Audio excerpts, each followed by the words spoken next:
Hello, everybody. Before we get going, let me show you a little something cool. Trauma and Tea, Essays on Trauma, Recovery, and Growing Up the Hard Way. This is my new book set to come out in February of 2026. Hard copy version looks great. I'm super stoked with how this turned out. I mean, you got the little dust jacket with the little author right up there. So cool. This is going to hit store shelves February 2026, so please keep an eye out for that. And also head over to my website, authormhennigan.com, and you can follow tabs on this book and pick yourself up a copy when it comes out. Really stoked with how it turned out. Beautiful looking book. Very proud of this one. Yeah, pretty proud to have another book hitting the market soon. Today I wanted to talk to you about something that it was motivated by a social media post that I read recently, and that social media post was about addiction, specifically with respect. I'm saying words right now. Specifically with respect. There we go. Specifically with respect to safe injection sites and just the sort of concept of addiction as a whole. For those of you that don't know, my name is Matthew, and I am an alcoholic. I am currently 7 years sober. 2026 will mark 8 years sober for me.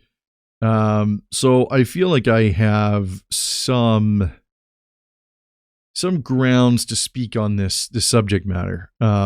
Because I did end up going to rehab, and I served my time in rehab and went through the program and came out on the other side of it a much happier and healthier version of me. And I kind of wanted to talk a little bit about some of the misconceptions and maybe some of the perceptions of addiction and also recovery. One of the biggest things that, when it comes to addiction that I think all of us battle, is judgment. Judging addiction is easy. Judging people who are addicts, whether it be narcotics or gambling, sexual addiction or pornography addiction, alcohol addiction. Judging and condemnation is easy. Empathy and understanding, well, that's where things take a turn and becomes a little more difficult. And that is something we're going to talk about today. So let's talk about it.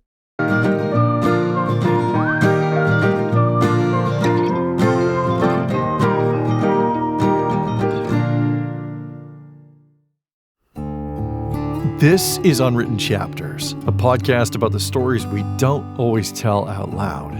From life on the front lines as a paramedic and military veteran to wrestling with trauma, addiction, and recovery, and the strange beauty of just being human.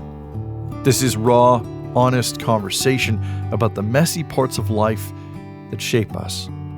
If you're ready for truth without a filter, well, then you are in the right place. Let's get into it.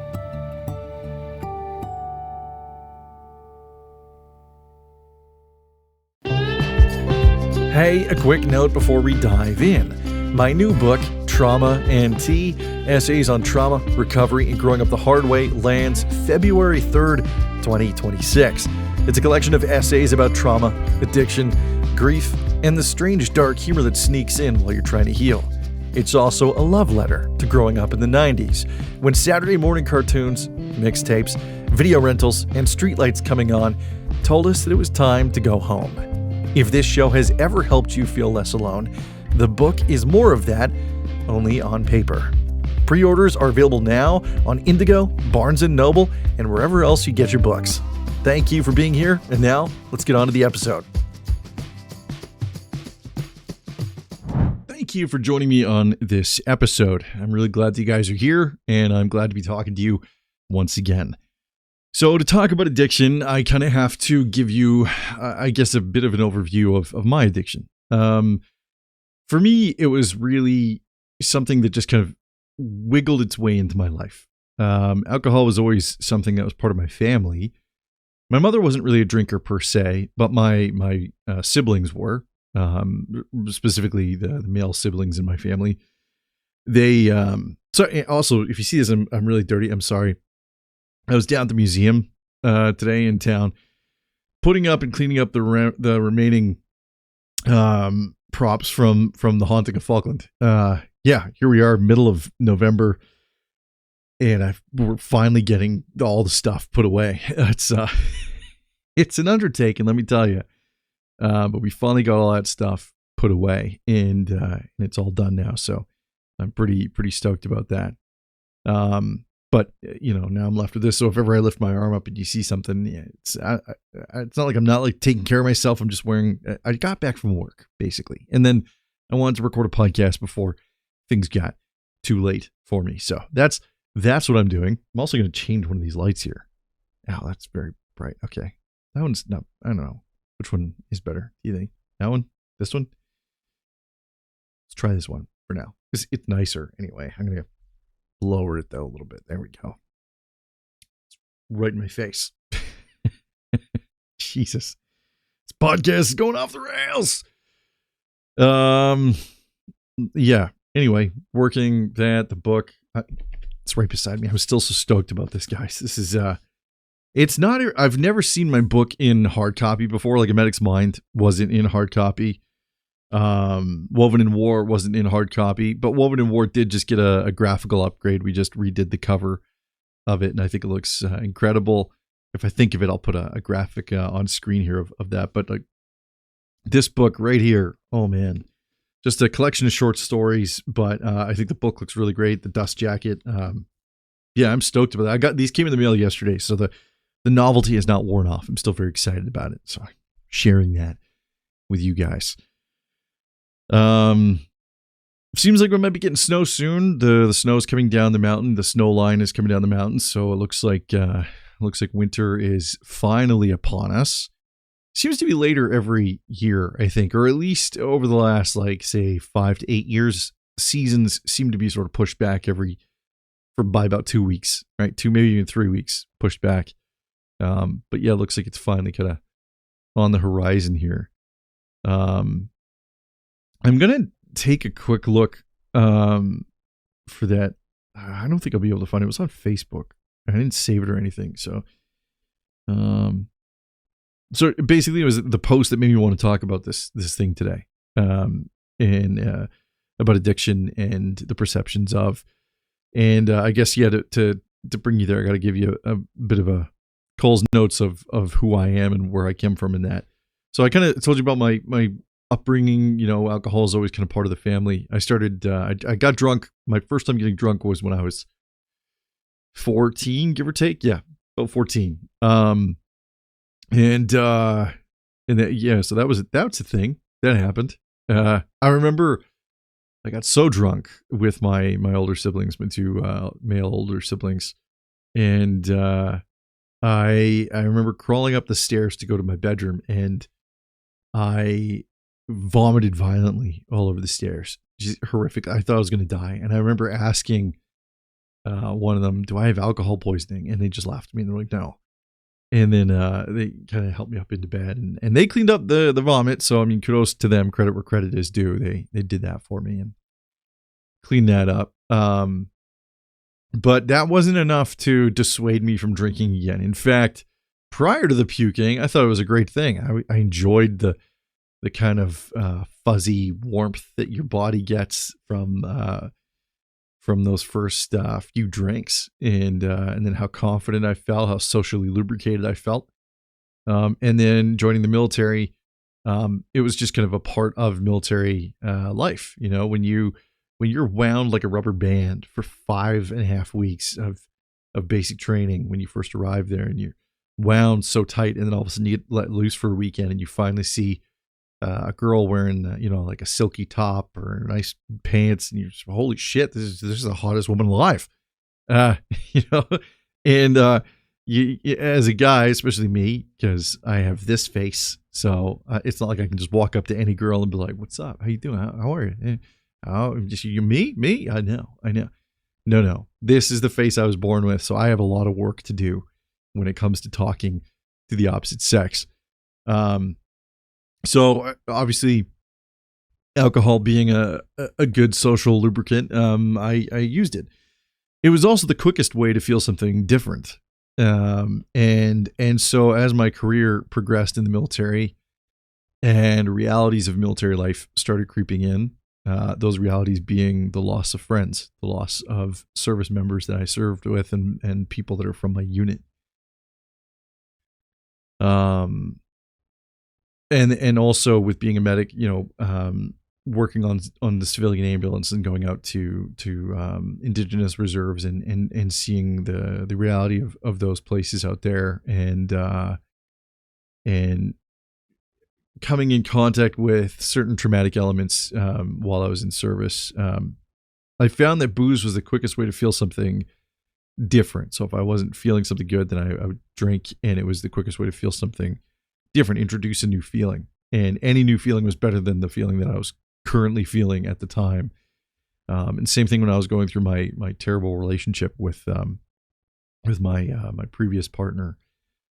And so alcohol, just, it was one of those things that I didn't take a drink and then just fall in love and then found that I couldn't just have one. Initially, like I was just drinking casually, and I was able to go months and long periods of time without drinking or even thinking about drinking. I could sit down and have a beer and watch a hockey game, and it was good to go. It was over time, things progressed, and over experiences and things, and then I started realizing, how I was utilizing alcohol. And then over years, so for about a decade, I was using alcohol very problematically, but all in denial of it. And I never was really confronted with it either, because it was part of the circle that I lived within. A lot of paramedics and first responders that I hung out with drank fairly proficiently. And we functioned, at least I functioned. I was able to go to work. I was able to do the things I needed to do. I was still able to pay bills. I was still able to function in what I felt was a normal way of functionality. But it got to a point where eventually, as most addictions do, where you lose control and you become powerless, and you have to admit powerlessness over that. Otherwise, you can't begin the process of crawling yourself out of the sewer. One of the biggest things that even people who aren't addicted, one of the biggest things that we hear about is rock bottom. What is rock bottom? Rock bottom is different for everybody. There is no universal rock bottom, right? There is no measuring point where once any individual reaches that, they go, "Oh, he's on rock bottom now." That's not how that works.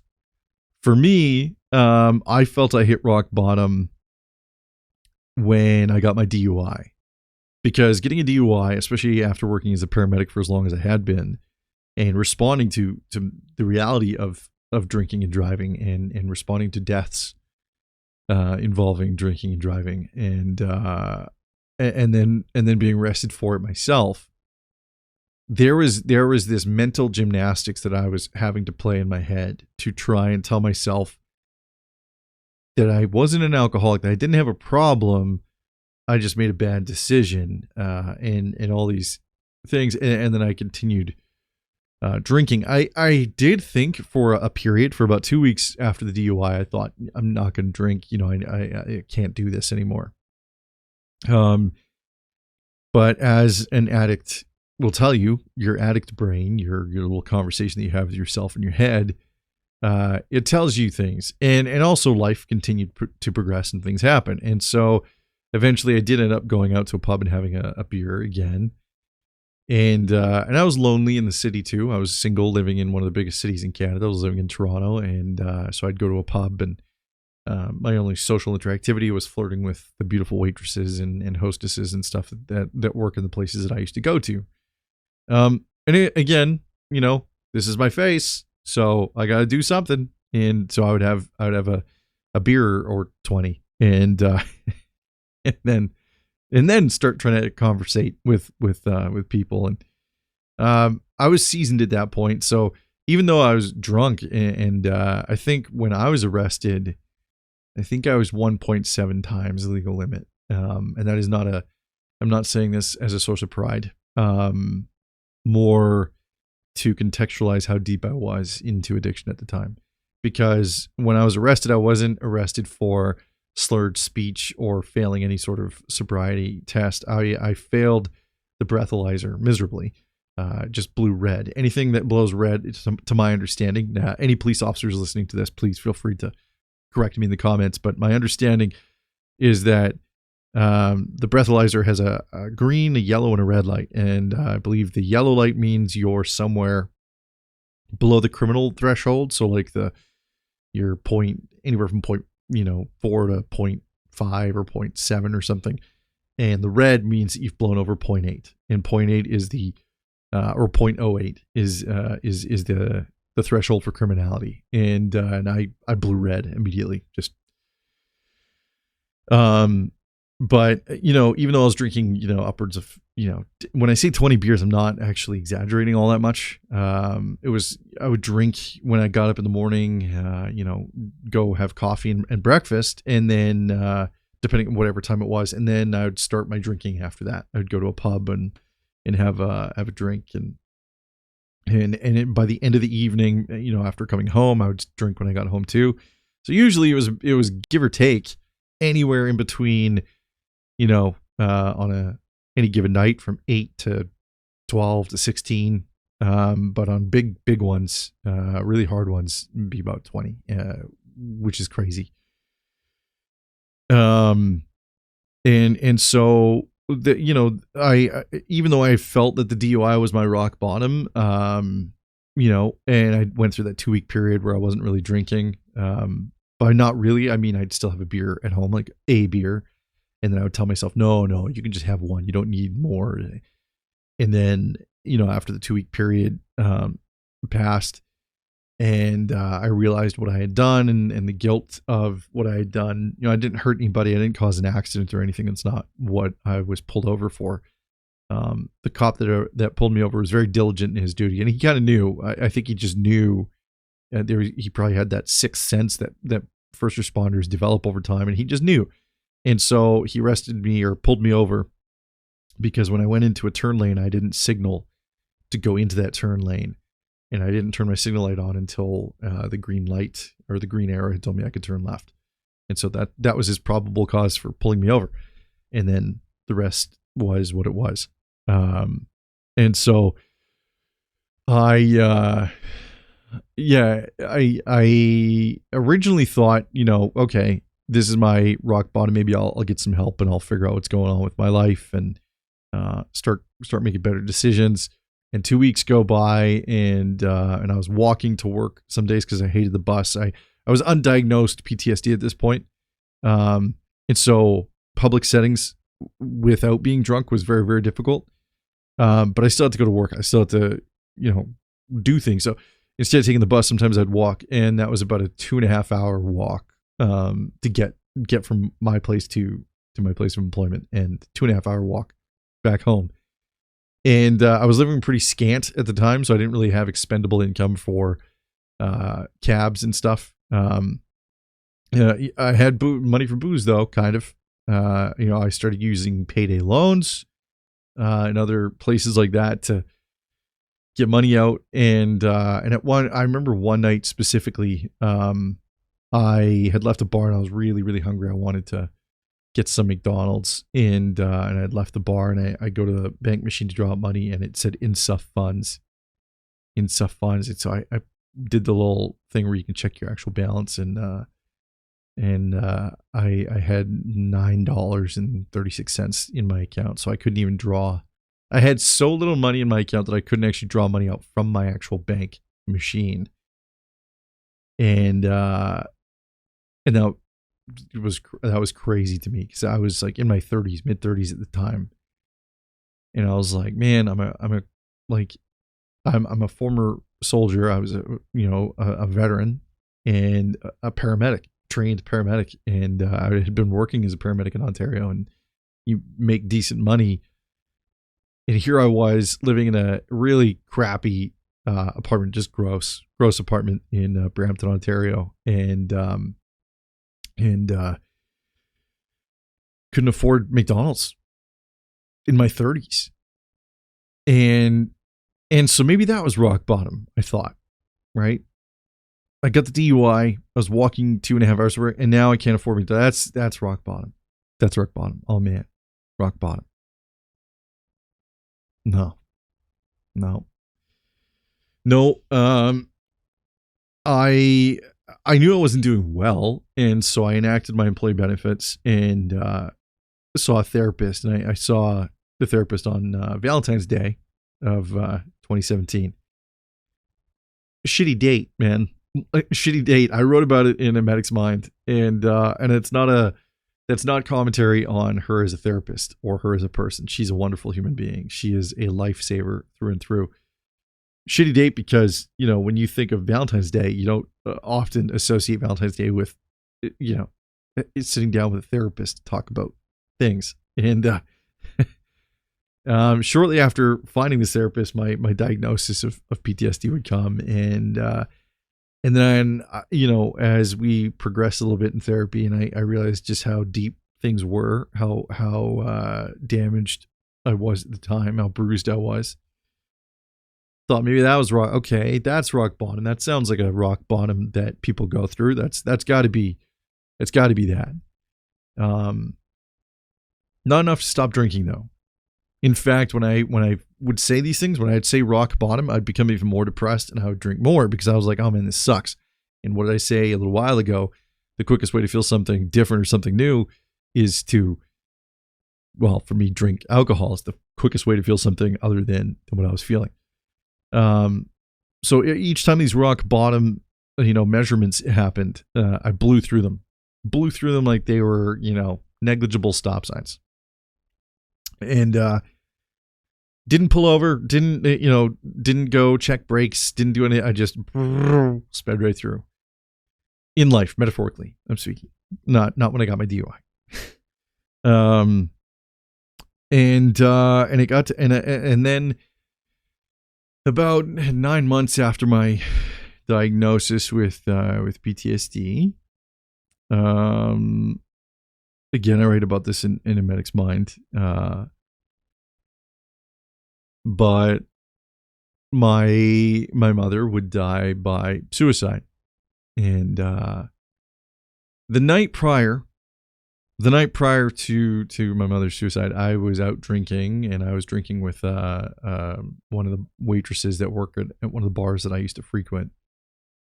And she invited me back to her place, and I ended up going back to her place, and we were making out a little bit. Nothing crazy happened. It was just make out, and I don't think any of us, either one of us, were in a position to really go much further. But I remember making out with her, and I remember leaving, and again, thinking about a face like mine and a face like hers, and going, wow, I made out with her. Like, that's holy shit. Maybe things are about to turn around. Maybe after I go home tonight, get some sleep, things are going to turn around. Right? I'll give her a call tomorrow. And the phone call came several hours later and informed me that my mom had died by suicide.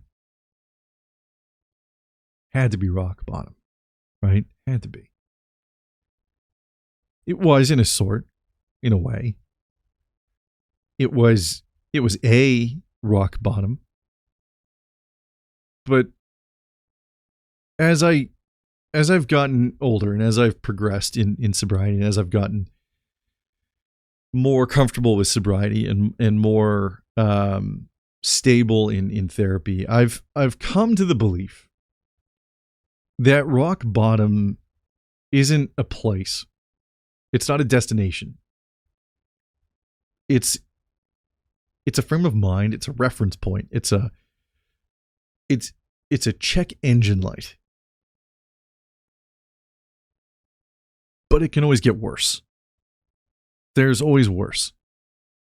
And when things start to get better, things can still happen, because life is life. If we're living life, we have the risk where things can happen.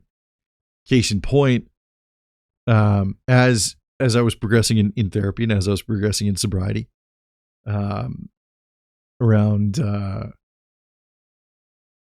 I think it was October 2019, I got a call about one of my former partners, paramedic partners, a guy that I really loved very much, a guy that was one of my very first paramedic partners. In fact, he was my first partner when I'd gotten off of um, when I had gotten off of probation or mentorship or whatever it was.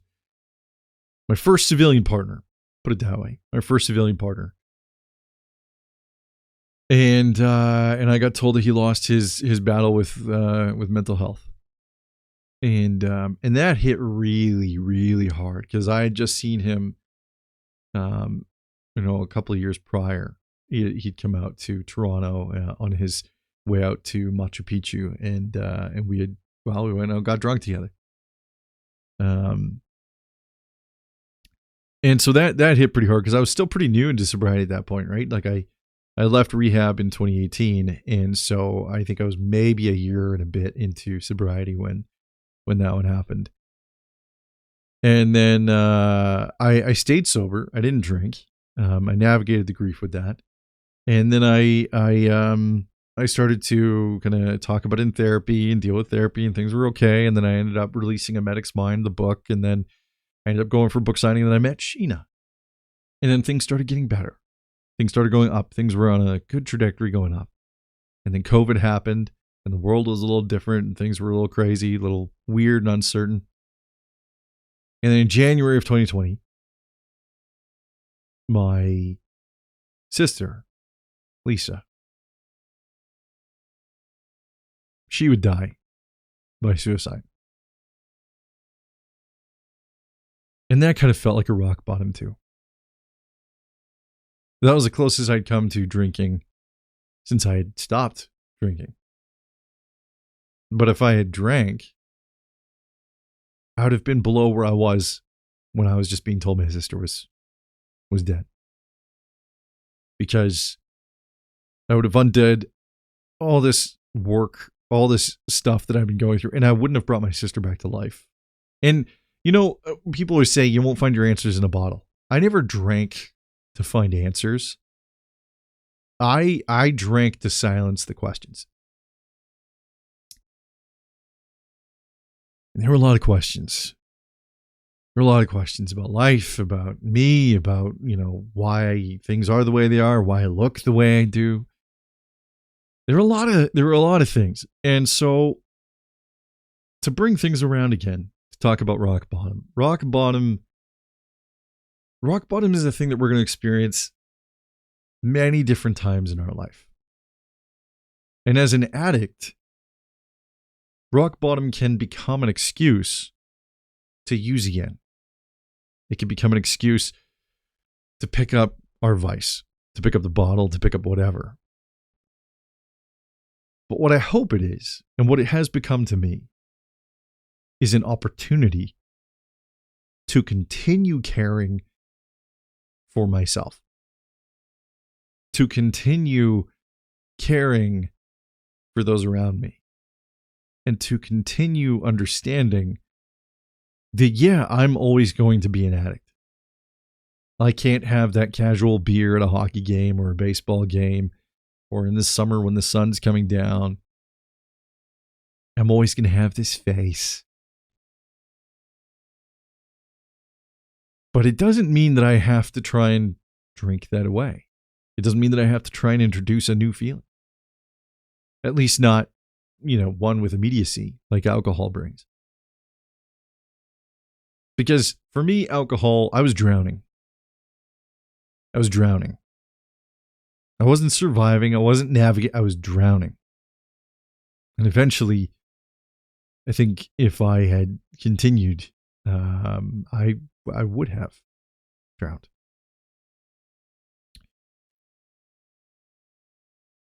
And I never would have done the things that I've done. I never would have, watched Olivia, Sheena's youngest, my stepdaughter. I never would have watched her play her first game of hockey. I never would have seen Claire play her first game of volleyball, or that painting that she did that's upstairs. I never would have seen it. I never would have got to take a look at the report card of a kid that's getting straight A's. I wouldn't get an Olivia hug in the morning, that changes your whole day around. She just runs out of the room and jumps in and gives you a huge bear hug. And I wouldn't be present for any of those things. I'd still be drowning. And there's going to be more rock bottoms in life. The longer we live life, the more death we experience. There is a high chance that I'm going to lose someone else that I love at some point or another. And that's going to feel like rock bottom. And in a way, it is a rock bottom. It is a rock bottom for that moment. You know, when you look at mountains, right, there's a peak, and then there are jagged, craggy edges, right? But if you're on that mountain, you're on the tippity top, and then you crawl down a level, you've walked for hours and hours, and you get to this level, and you go, oh my God, finally, yeah, I'm getting there, and then you walk to that edge, you got so much further to go. Well, that's rock bottoms in addiction world too. There are multiple, right?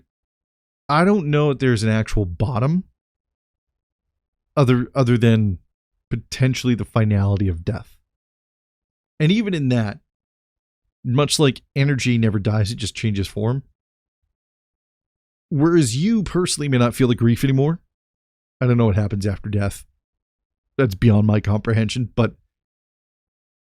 other people will. It's transferred to other people because there are people that love you. Even if you don't think that there is, and even if you don't believe that there is, there is. There are people that love and care for you. And even if it's not the traditional people, right, that you might think of like a spouse or a sibling or a best friend, whatever, it could be a caseworker, right? And that caseworker just they have a lot of things invested into you. And then when they lose someone, they feel that. You are, no matter what, you are never as alone as you might think. And that is a lesson that I had to learn over time. And it is something that I continue to say out loud to myself so that I can believe it some days. Because depression and addiction, they're master manipulators of the mind. And so for me, when things happen, when hard things happen, and I mean, there's different things that happen throughout the year, like, Remembrance Day. Those are always, it's a tough slog. The beginning of November through to the middle point, it's tough, right? The very beginning part, my mother passed away November 6th. That day always hits, man. It slaps really, really, really hard, mercilessly so. And then so does the beginning of Remembrance Day stuff. I think about things. I think about my service, and I think about the people I served with, and then I think about how I didn't deploy with the guys. I left the Army to become a paramedic, and they deployed. They went overseas. And so I still feel like a veteran, but I don't have a war behind my stories. I have a different war, but I don't have war. They do. And so I don't feel I don't feel worthy to sit in a room with them and to remember the way they remember. But the love I have for the people I served with, the love that I have for the people that I lost that were in uniform, that love is still very real, and that love is still very, very much a part of me. And so when I think about these people that I met while I was in service, and these people that I had, and I don't get to see them anymore, that hurts. It really hits me hard. And so throughout different points of the year, these painful days, the days that they were killed, or just Remembrance Day itself, it hits, and it feels like a bottom for that week or that day or that hour. And I could drink. I thought about drinking after Rod's heart attack, but I didn't. I maintained sobriety. Because when I maintain sobriety, I give myself the opportunity to survive rock bottom. You give yourself a chance. That's all you can do some days. Be well, be safe. Above all else, keep talking to each other. All we need is a place to be and a few good friends for some company. If you'd like to stay, you don't have to leave. We'll leave the lights on and the door unlocked. If you drop on by, you don't have to knock. We're happy to share whatever we've got.